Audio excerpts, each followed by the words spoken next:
Good afternoon, colleagues. It's great to be with you once again. I thought last year I wouldn't have this opportunity, of course, but here we are, and tremendous to have so many of you join in person. We did have to limit the registration for in-person attendance just to make sure that there is enough space in the room for everybody. But I'd like to welcome all of our colleagues who are with us on Zoom. And we had something on the order of what, 250 or so? Rhonda? Yep. Supposedly with us, so welcome colleagues, all of you in Zoom land.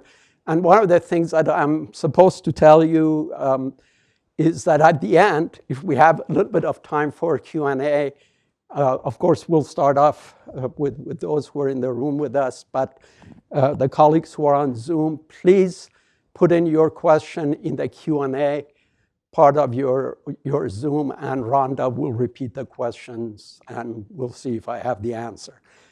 So, as usual, let me start by thanking all who have contributed to this presentation. My colleagues, the associate dean, assistant deans, other staff. In this year, also Rhonda Franklin, who was on a special assignment in our office, has contributed as well. And as you can see, and Elizabeth, that was her first try in organizing everything, and I hope the food was good. The wine was aged enough. Some of you may remember that wine, or some of the wine. Some of it is not so aged. But anyway, thank you. Thank you all for your contributions to the presentation. And this basically gives you a glimpse at the agenda for the talk. It is fairly packed, as usual. Many slides, many numbers, more pictures. I hope so. I'll be going through them fast, and there won't be a test at the end. So don't worry about the numbers too much, but we will have to zip through them. Again, let me start as I always do, to thank you, because we're here because of what you do. Faculty, staff, students, many of the students, you've been keeping the college running. Our program's running under very difficult conditions, continuing difficult conditions, so it's truly appreciated.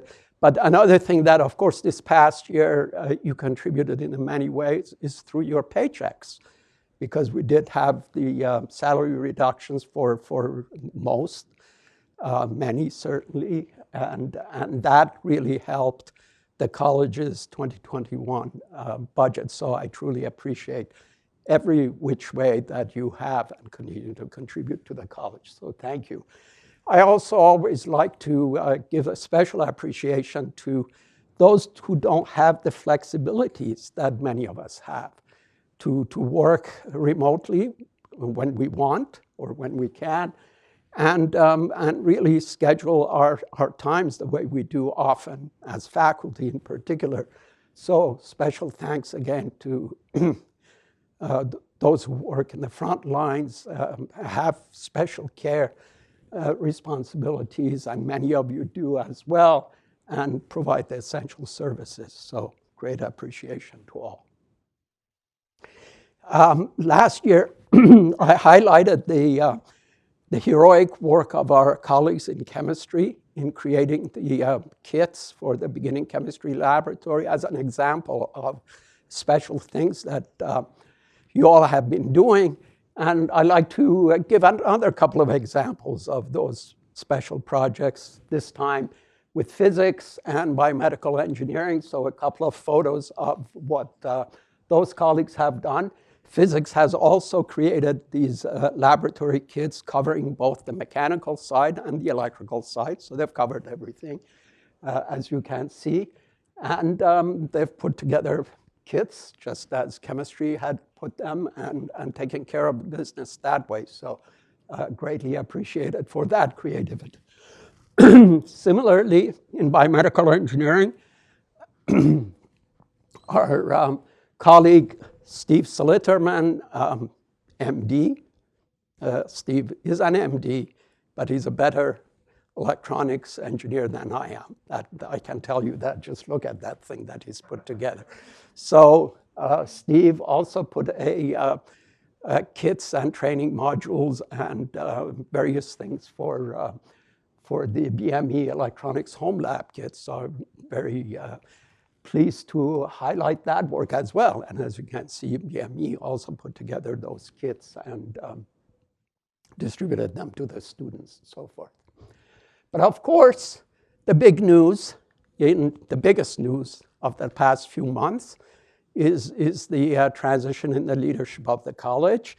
And I like to certainly start off with the dean and then move on to a few other leadership transitions that we've had this past year. So here we are with our incoming dean, Andrew Aline, and Andrew is wearing almost the same tie as I am. So we're already in the mode of going with the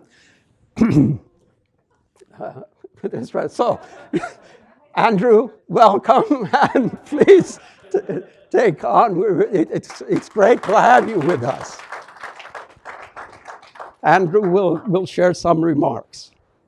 Thanks very much, Moss. One of the things that I want to do is echo Moss's thanks for everything that you do. My name's Andrew. For those of you who don't know me, a technical background in the area of systems and controls. I like to try and figure out how to optimize large complex systems. So a College of Science and Engineering is a perfect case study. You know, for those that I haven't met, I've met many of you, and it's been awesome. I really look forward to meeting those that I have, seeing if I can learn from them, as I have from others that I have met today. You know, CSE is a great college. I knew that when I was, you know, hopeful that I could even get the interview. I knew that when I was offered the position. Since I've accepted and started the transition, it's become more and more evident. You know, I've felt the connections from alumni and faculty and staff and students from all across the country, some even out of the country, that have reached out. And you know, there's a well-deserved pride in your institution in CSE, and it's been awesome to see from my perspective. I know that I'm going to be joining in January, and that's typically a cooler month. But I'm really expecting it's going to be a very warm welcome, and we'll be well on our way to another successful year. Very excited to begin to see how we can have major impacts through our collective leadership efforts in CSE. And with that, I'll turn it back over to Moss, say thank you, and I can't wait for January 10th to come around. Thank you so much, Andrew. We can't wait. Right, January is around the corner, and you're absolutely right. It's going to be a warm welcome. It reminds me of my colleague, Georgios Giannakis, when he joined us in January, right? Yorgo from Virginia, and somebody asked you why you were going in January to such a cold place. And what was your answer? I don't remember. But I do remember you said, it may be cold, but there are lots of warm hearts. Exactly. Yeah, so thank you. So we're looking forward to Andrew, so welcome again. We've had a number of other leadership transitions in the college. As you can see, Ben Brubaker took on as the head of mathematics, Allison Hubble as the new director of TLI, Steve Kester as the director of the Minnesota Nano Center, and Vipin Kumar recently appointed as the director of the data science initiatives. And of course, all of these colleagues follow the footsteps of those who have led their respective units or previous associated units with great aplomb. So I'd like to thank Peter Olver in math, Doug Ernie, who was interim at TLI, Steve Campbell, longtime director of MNC, Art Erdman, the founding director of the Bakken Medical Devices Center, Georgios Giannakis, longtime director of DTC, and for their outstanding leadership of their units, as I said. And I will also thank Will Durfee for agreeing to be the interim director of the Bakken Medical Devices Center until a search is undertaken by the Institute for Engineering and Medicine, which oversees BMDC. Further transitions have also happened or about to happen. First, I'd like to talk about Kim. Kim Doctor, whom many of you know, I've had the good fortune to work with during her time in the College of Science and Engineering. Kim has been with the college for about 16 years now. She has created an incredible program in external relations and development in the college, the best at the university with the best team at the university. So thank you again, Kim. We really appreciate your contributions. We'll have other opportunities to thank you, but here we go. And Kim's plans are, of course, to retire at the end of January. So we have a little bit more time.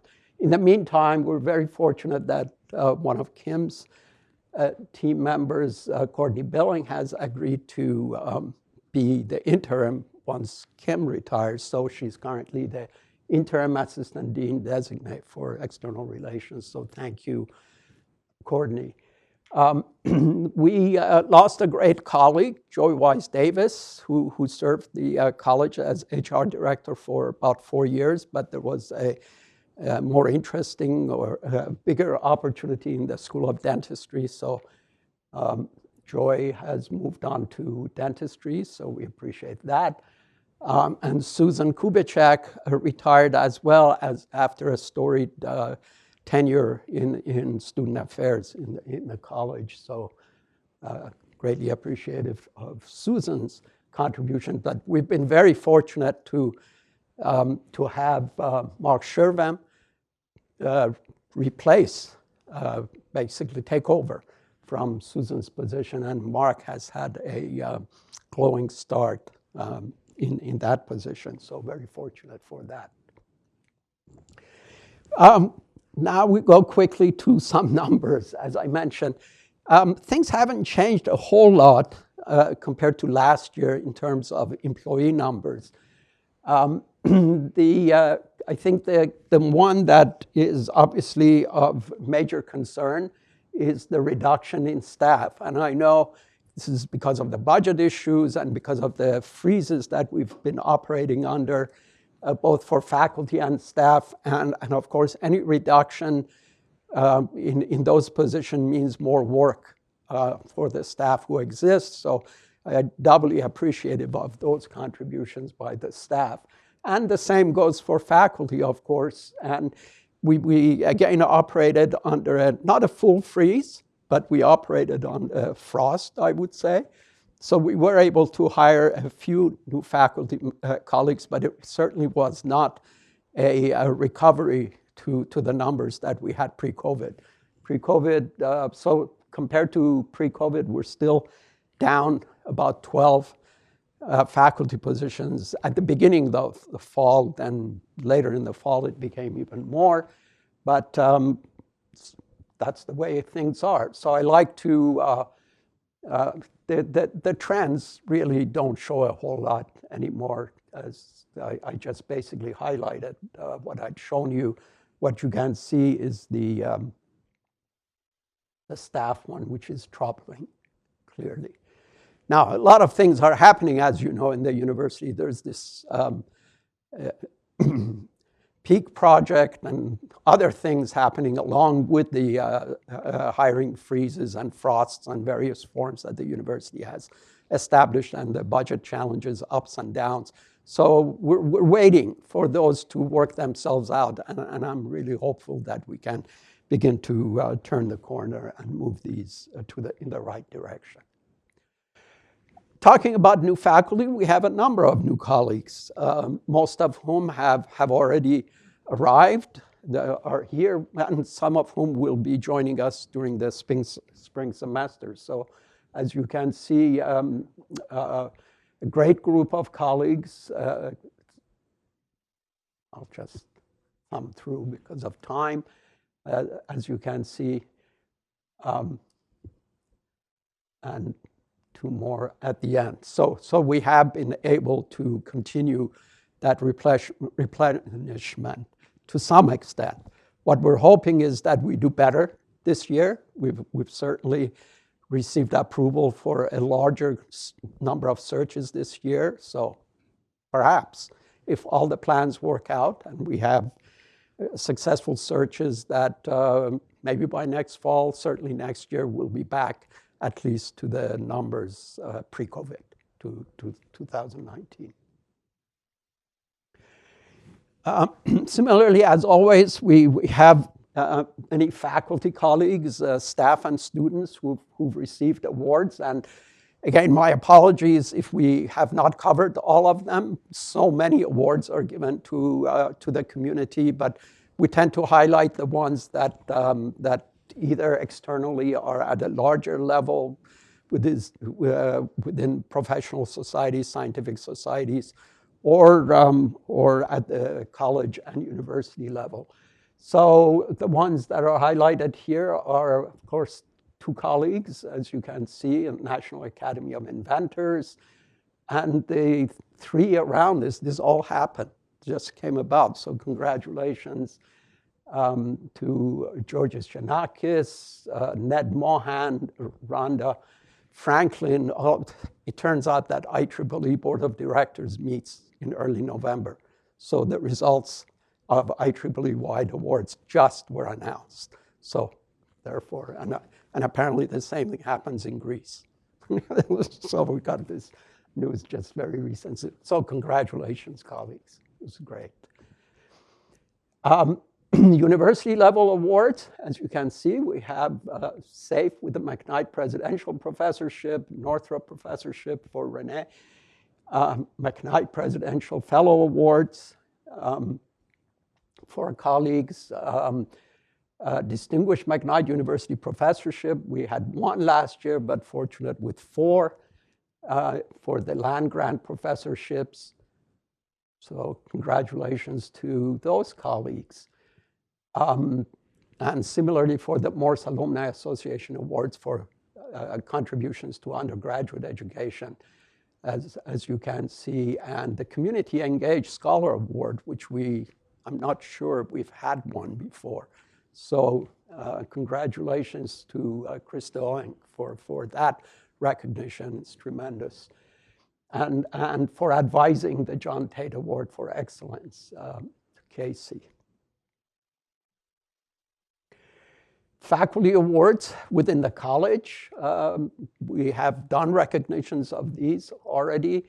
As you can see, the George Taylor Awards for research, teaching, and service, and then the Taylor Career Development Award.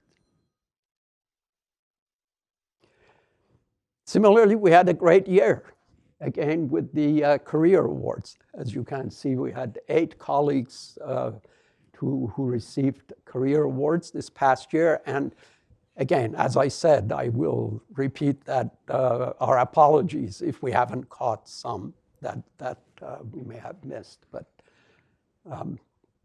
congratulations to these colleagues. More CSE awards, the CSE Distinguished Professorship Awards. We had 2 with Evan and Beth. Charles Bauer Faculty Teaching Award to Dan, and Guillermo Borja Award to Jeff. So congratulations to colleagues. Number of notable student awards, once again, Goldwater Scholarship, Astronaut Scholarship, again, a very special one with the Josie Johnson Human Rights and Social Justice Award for Rebecca, and the John Bowers Award from the college. We've had continuing work, significant developments by our departments, centers, institutes, and so forth in the areas of diversity, equity, and inclusion. And a lot has been going on in your colleges. You know better than I do. And we'll look at some of the numbers from the D&I Alliance that gives you how much that program has grown. But it's been tremendous. I just picked one example of a special activity that Earth and Environmental Sciences did, which is their participation in this program on Unlearning Racism in Geosciences, URGE. And it was a significant effort on the part of the department, of the school, great engagement by members of the program, and in fact, a paper has resulted that will be presented in the American Geophysical Union next month. So just as an example of things that you're all doing. So thank you for your effort in that respect. Obviously, as you've seen that we've had some success in the diversification of faculty with our new colleagues. And we were fortunate to attract two. We were hoping to bring in a class of three or a cohort of three new presidential postdoctoral fellows under this particular initiative that we're jointly funding with OED and this year 3M. And, but we had two colleagues who joined us under this program, one in Earth and Environmental Sciences and one in Computer Science and Engineering. So it's a start, and we hope to be replicating this in the coming years. And the other thing that many of you are familiar with is the initiative to establish a closer partnership with a number of HBCUs, and this was led by colleague Rhonda Franklin, and the programs that we already have made some headways on are particularly Clark Atlanta University, great program with Center for Sustainable Polymers and their undergraduates, and we are ready to sign an agreement for a joint BS degree in science at Clark Atlanta and engineering in all likelihood within the College of Science and Engineering. So that's, I'm hoping that that will be a great successful work. And Morgan State University, we already have a major agreement with them. This one is led by the Institute for Engineering and Medicine, but we're all working together, and some of our departments are engaged in that program. And with Howard University, we have the beginnings of partnerships with some faculty in a couple of our departments, and we hope to build on that. So that's been another one of our initiatives. And again, really appreciate the effort and leadership by Rhonda. I'll show another thing from Rhonda, because this happened just last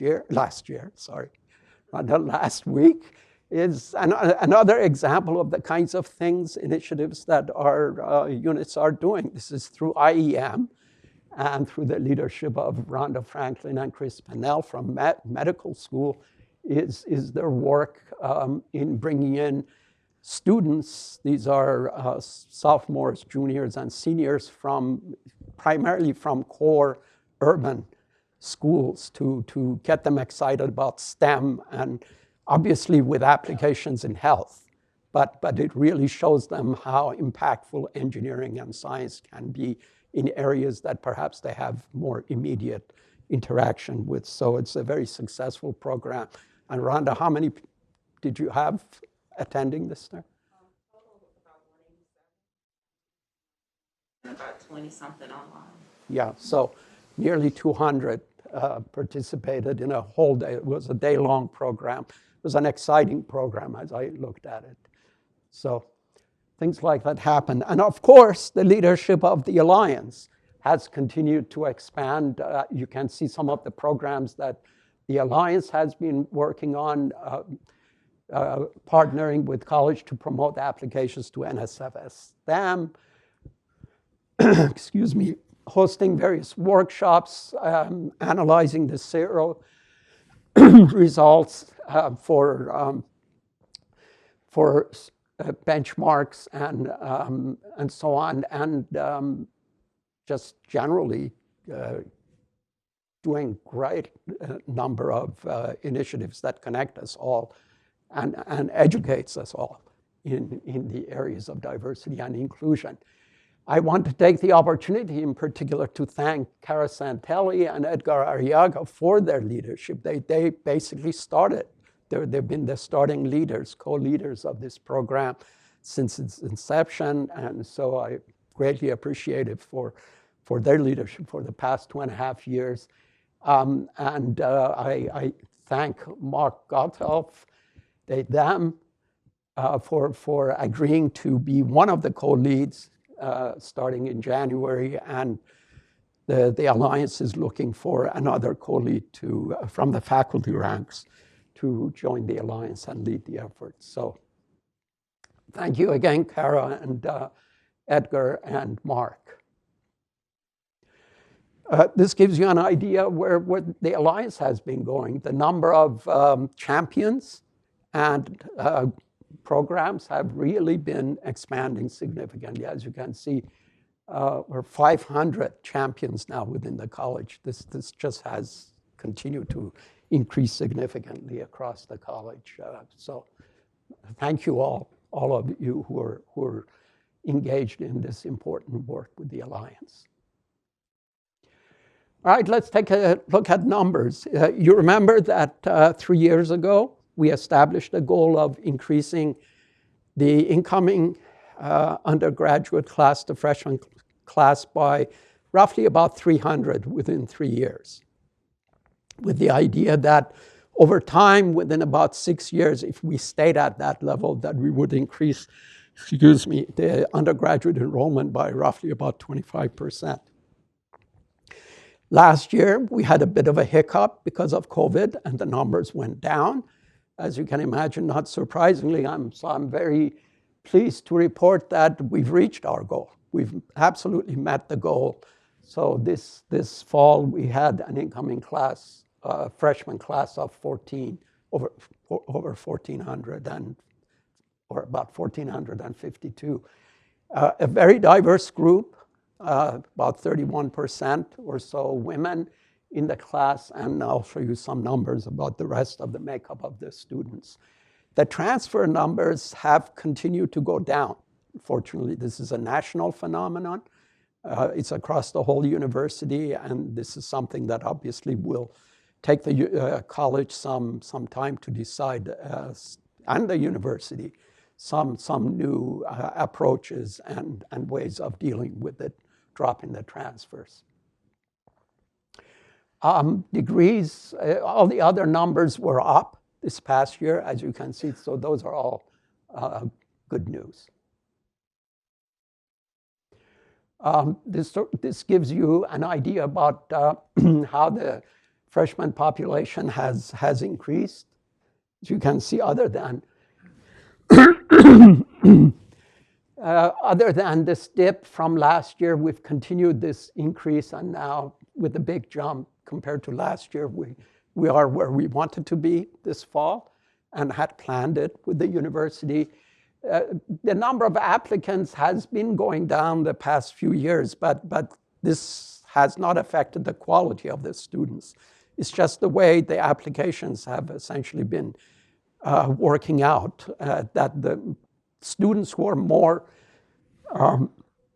more seriously interested in coming to University of Minnesota really apply rather than just sending random applications quite often. So that's the reason for this dip.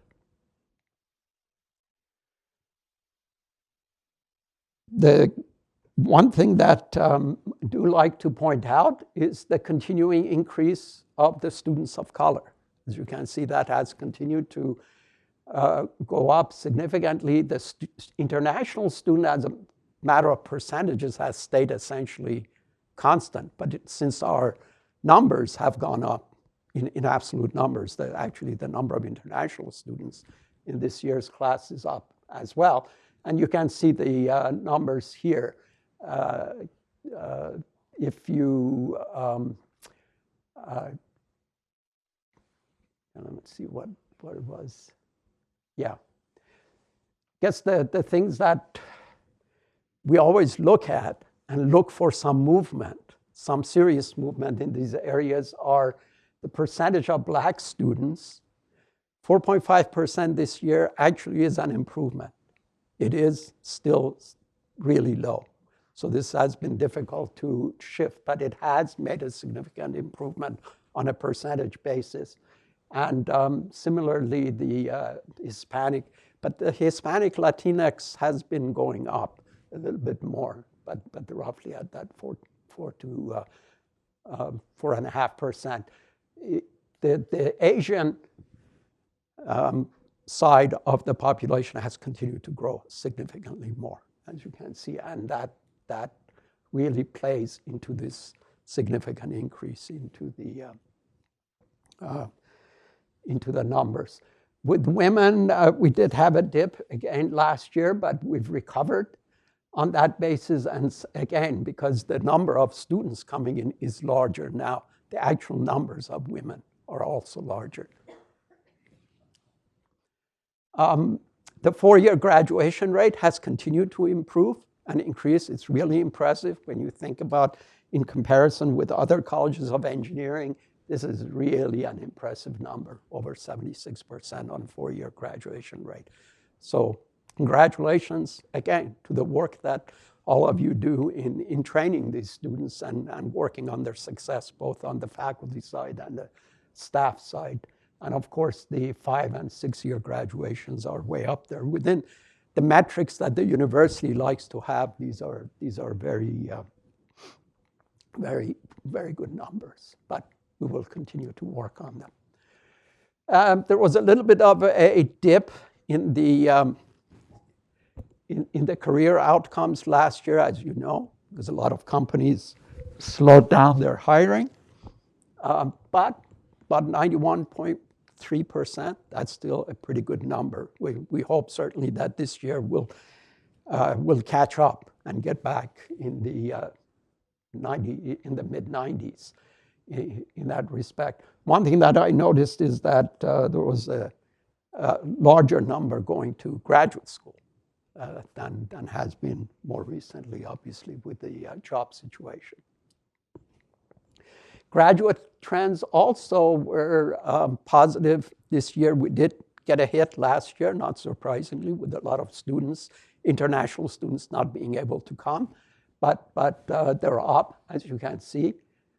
In all respects, 8% in the total enrollment, and also the BIPOC enrollment has been trending upward slowly.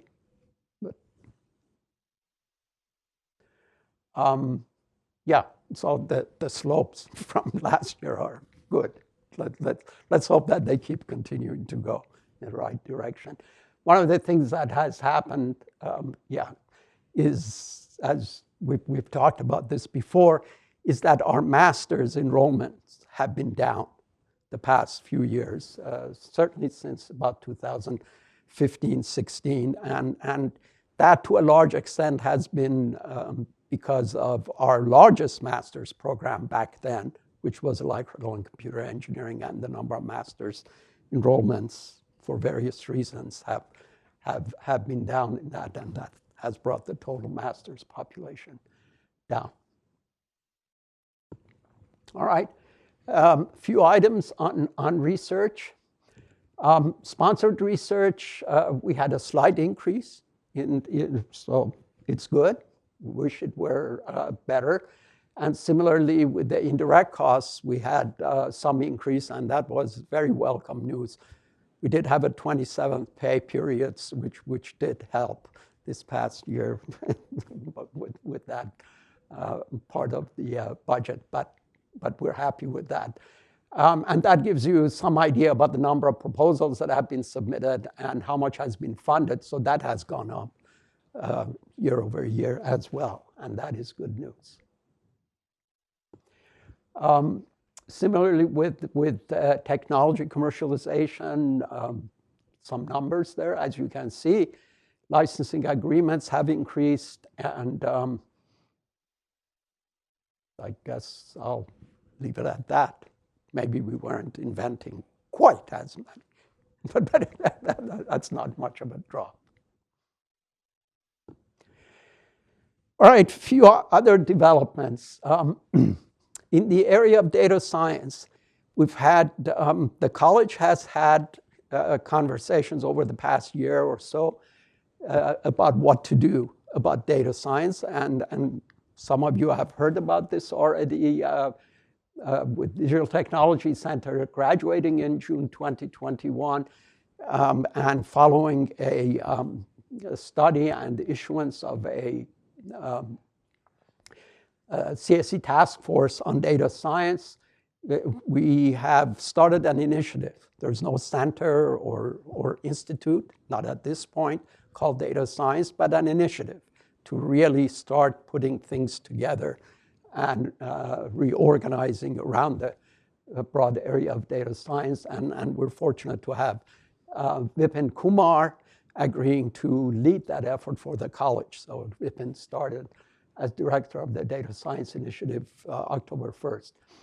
About over this past year, I would say it's past 6 months or so, I've been having conversations also with the provost about moving in this data science initiative more broadly across the university. And so the result was that we ended up having a meeting with the deans across the university, across the Twin Cities on data science, and there was pretty much an agreement across the board that this is something that everybody has a stake in, everybody has interest in, and the university needs to take a sort of a university-wide approach to this. And from this resulted in the creation of a data science task force, initiative task force at the provost level. And the provost charged the task force with a report due maybe by next April, I expect. And once again, we're fortunate to have Vipin as a co-chair of the task force, in addition to representation within the chairs from the medical school as well as the School of Statistics in CLA. So a lot is going to be happening, I'm hoping, I expect. A lot of us are hoping that there will be some serious investments and commitments by the university, perhaps the state, I hope, in this broad area of AI and data science, because everybody wants it. All of you have programs within our programs in this area. So we need to do something more seriously together and for benefit of all, including our students. Students need clarity about the courses and programs and initiatives and curricula that are available for them, whatever they're studying across the university. So stay tuned for that.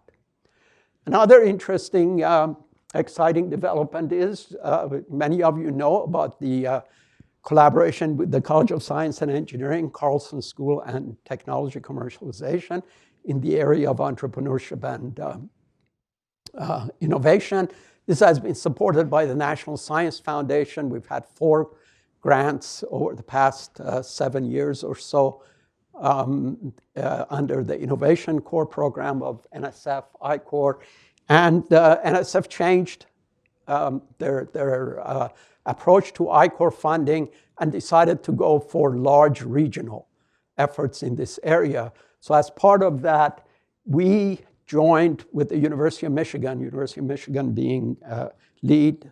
This is University of Michigan Engineering, University of Illinois Engineering, and Purdue at the VP research level, and us, the group which we call MinCore, against CSE, Carlson, and TechCom, to form the core group for this proposal, which was funded at a level of $15 million for what we call the Great Lakes region, essentially innovation hub. So this is going to start formally January 1st.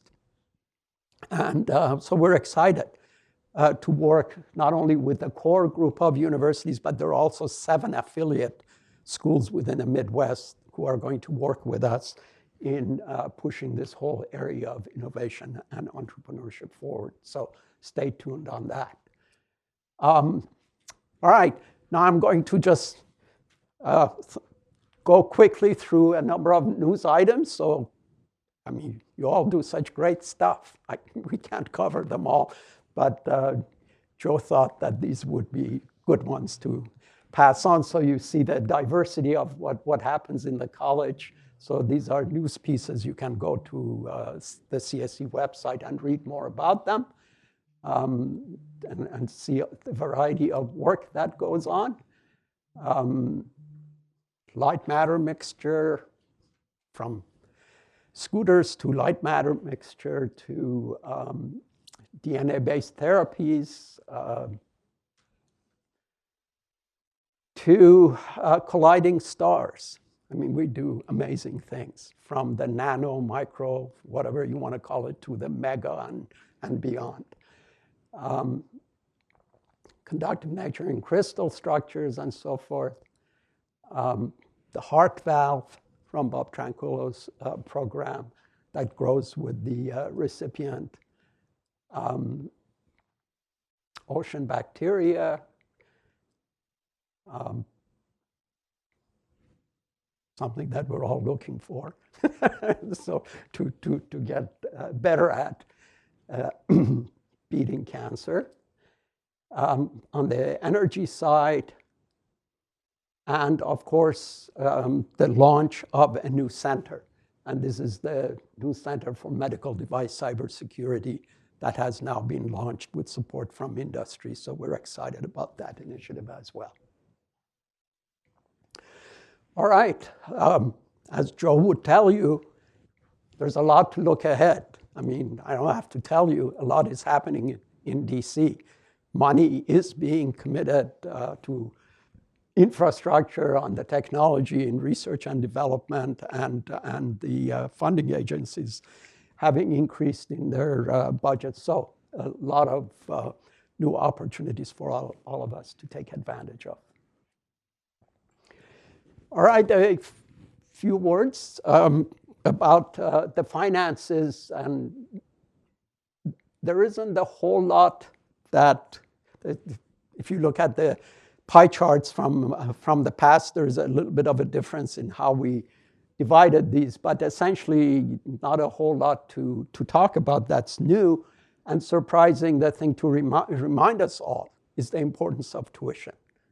Okay, so if you look at the college's finances, you can see that 38% comes from tuition and about 28% from the direct side of research, and of course, another 9% or so from indirect costs. The state, what comes through the university from the state to the university, and then from the university to the college, is roughly about 17% of our budget. So, again, something that we always repeat, we have to be nice to the students. and we are. You've been doing, you saw the graduation rates and everything. So our commitment to students are unwavering for many reasons. I mean, that's why we're here. It's not for the money, that's why we're here. But they also really pay our salaries and fringe benefits and a lot of other things. So let's keep that in mind. So as you can see, the way, of course, money gets spent is the allocations, roughly about a half here that goes to the departments and centers. Actually, it says 50%. Dave? Exact. So, and a significant amount that goes to cost pools, goes back to the university. So we have to pay the university for all central things and facilities and so forth and so on. So this is how the budget, those are the big two big pots, two slices of the work. And not a whole lot, again, in terms of trends. Obviously, we had a drop in tuition income last year because of the COVID situation. And we've more or less recovered from that. Student credit hours, I think if you look at the student credit hours, the one that is, and many of you are aware of this, is this one, which is troubling. We've had a significant drop in 2000 level student credit hours because we've had a drop in the returning students from their experience last year as freshmen. And we just have to hope that that is going to turn around and recover. What happened last year, I expect within departments and centers, you had heard about the budget cut ideas and so forth. And we had some draconian situations that we were preparing for. Unfortunately, those did not happen. You remember 6%, 9% possible cuts. What finally ended up happening was a 2.5% O&M base reduction last year. That is significant. $5 million is nothing to sneeze about. It is quite significant, but at least it wasn't $18 million. That has been reflected in reductions, faculty costs of various sorts, replacements perhaps being lower, and so on, subsidies that have been going into some of the centers, and ICR returns to departments, which very much hope is temporary, and we can bring those back. There was a 1.5% tuition increase, and there, as you very well know, 1.5% across the board compensation last year.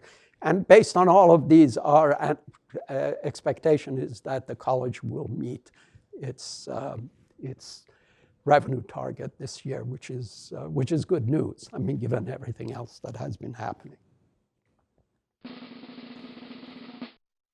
Wow, I forgot there was music behind this one. Another bit of great news is, of course, completion of the Driven campaign. So we had a very successful Driven campaign.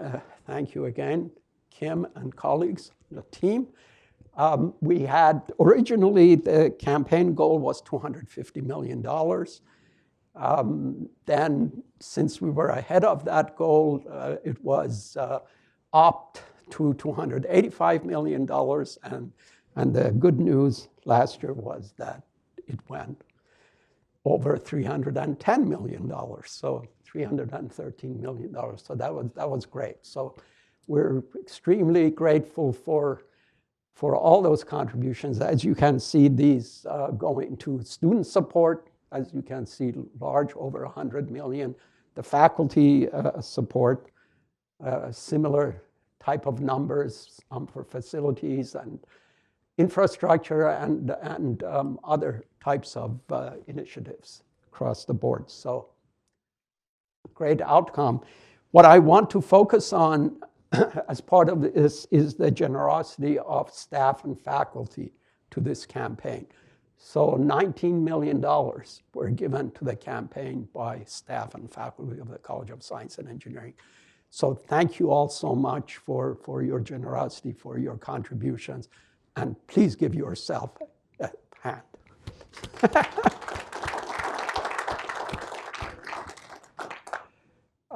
We had obviously others who contributed very generously, including the Dean's Advisory Board and Campaign Committee, who were extremely generous with their contributions of over $31 million. Well, there's a lot of impact. I don't have to tell you, you know these things, right? You deal with them on a daily basis. All right, wrapping up. We have, things are moving. If you've been on Church Street, you know. Things are actually happening. So mechanical engineering phase 3 is almost done. I hope it's almost done. It's supposed to be done in December. So we'll finally be able to put that project to sleep. It's been many years in the making. The Lind Hall project is going big time. So that started, and I remind you that the Lind Hall project is fully funded by the college. So that includes gifts, but as well as a loan that the college has taken internally from the university, and we have to pay that over a number of years. But we're looking forward to the completion of that project within a year and having a new home for industrial and systems engineering and additional space for teaching faculty and teaching infrastructure and laboratories for computer science and engineering, in addition to other upgrades for Paul's operation and so forth. So that's great. Then our biggest project, which is still,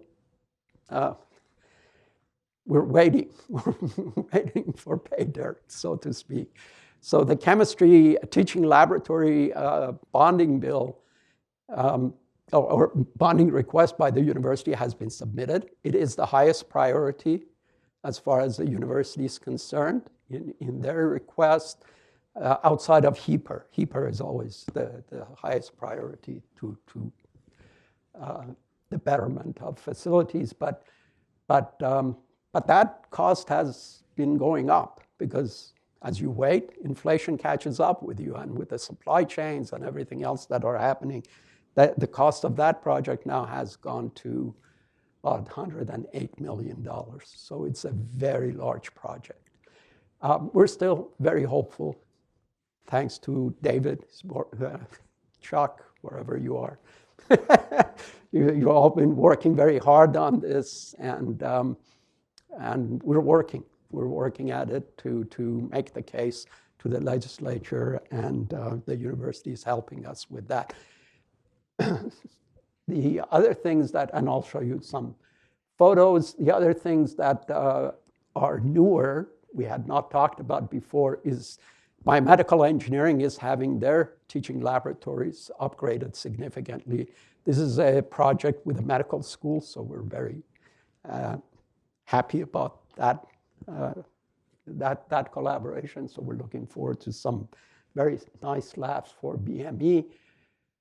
Still waiting and hoping that some funds from HEPR and other sources will show up in the future to work on Vincent Hall and Shepherd Labs, the rest of Shepherd Labs renovation and so forth. So other things on the horizon.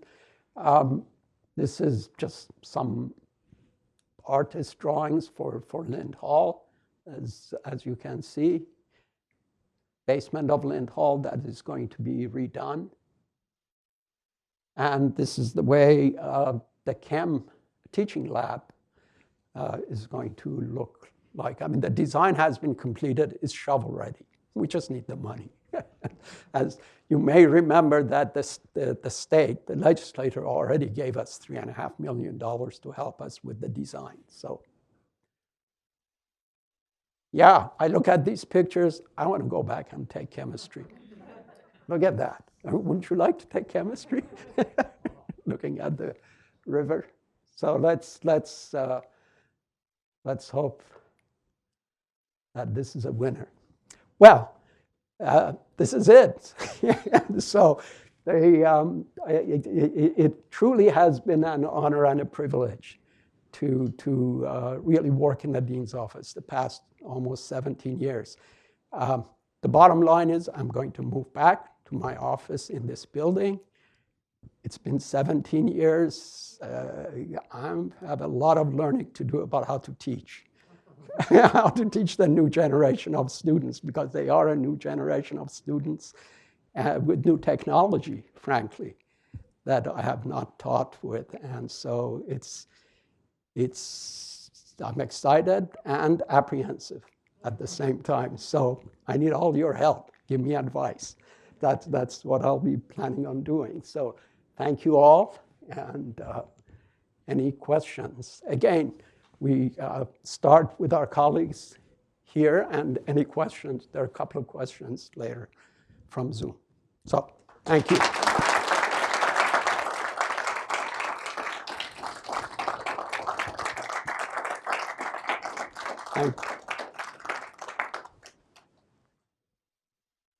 Anything? Yes. First of all, congratulations. You're leaving the college. in very good shape. I hope it is. Yeah. It is. Tough Especially, time. especially in these tough times, Yeah. right? So you've done a tremendous job, Moss, and we're all very thankful. Well, You know? I really appreciate it, Ned. Yeah. It's not me. As I said, you guys are, you're all doing the teaching, you're doing the research, you're running the programs. We're a team, and we're a community, and we work on this, and we'll continue to do so. Leadership matters, right? Thank So you. credit should be given where it's due. And I don't think you have to be apprehensive, Moss. You'll be fine. You'll be one of us. I am one of you. I used to joke that you are my boss's boss, but now you'll be just like me. So seriously. So, Thank you. Thank you, I Ned. can go on and on, but I have one question. Yes. On one of the slides, you showed this NSF I-Core program, and you mentioned $15 million grant. What is that for? Do you know what would that? Yeah. So these I-Core programs support, part of it supports staff, frankly, people who develop programs and so on. Not a whole lot. But the ball and development of curriculum, because there, and we've been giving these courses thanks to particularly Carlo Pavone in the Carlson School, who's been leading that effort. So, and Kirk Fragat, who was in TLI, retired from TLI, was very instrumental in developing some of the courses that some of these other institutions are using. So part of it is that, but the bulk of the money really goes to support entrepreneurs. It's seed grants essentially are given to people to do customer discovery and move things around.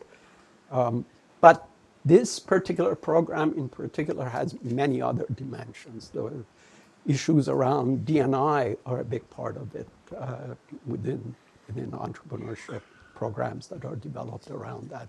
And we have colleagues from OED who are partners in this work as well. So it's not a whole lot of salary. There is no real faculty salary, and there are no graduate student salary directly for things like research, unless there's a research associated with seeing the outcomes of some of these projects. So there's a lot of investment, and about a couple of million roughly comes to University of Minnesota, and some of it is the usual overhead of managing these large projects, which in this case is mostly done by Michigan.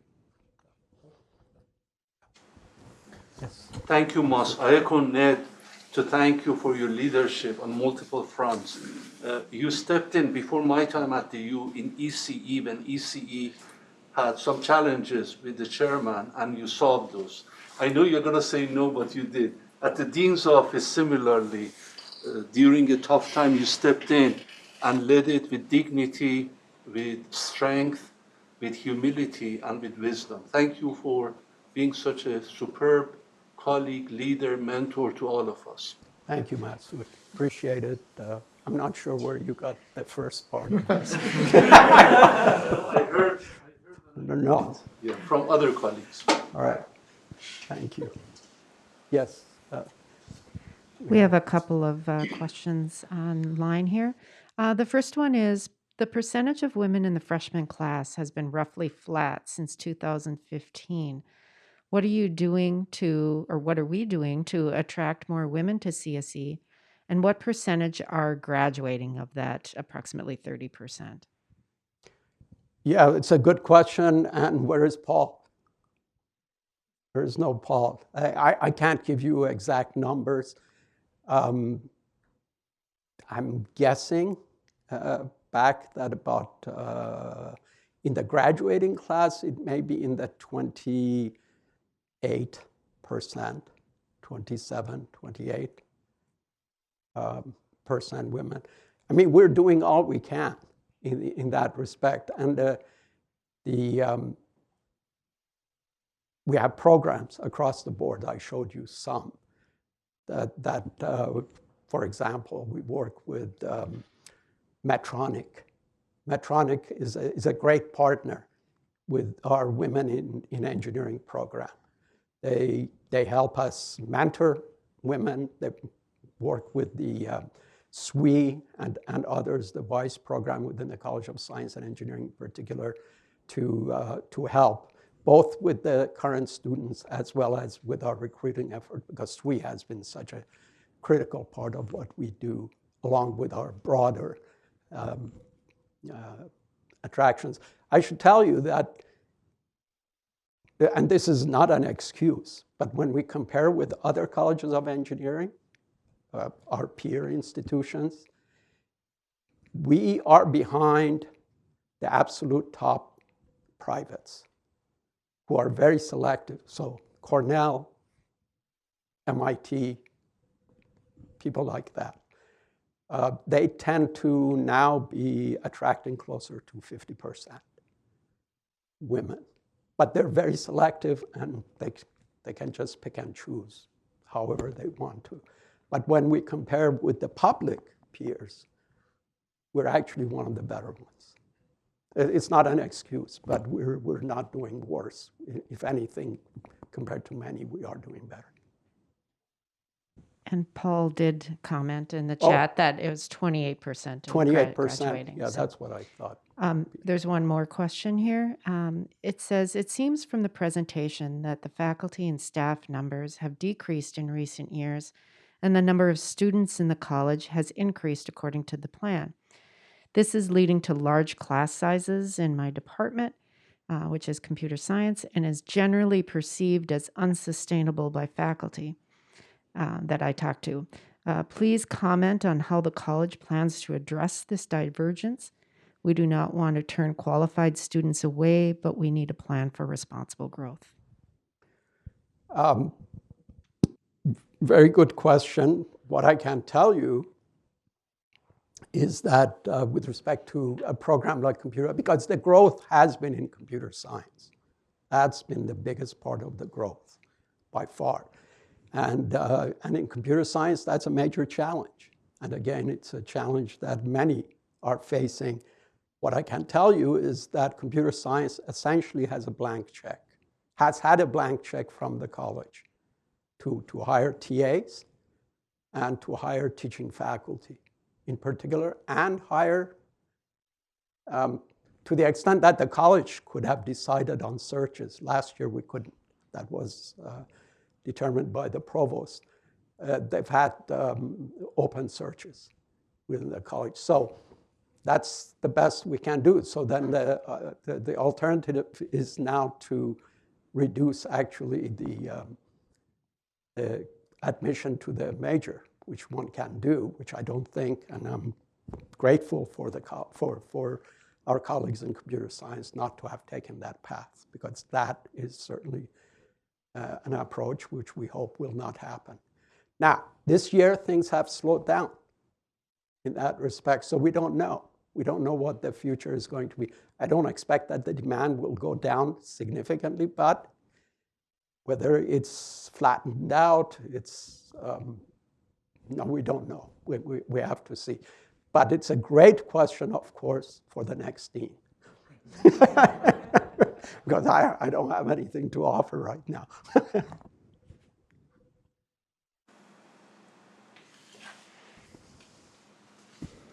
Anything else?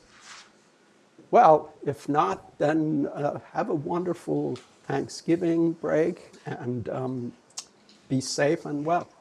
Thank you very much.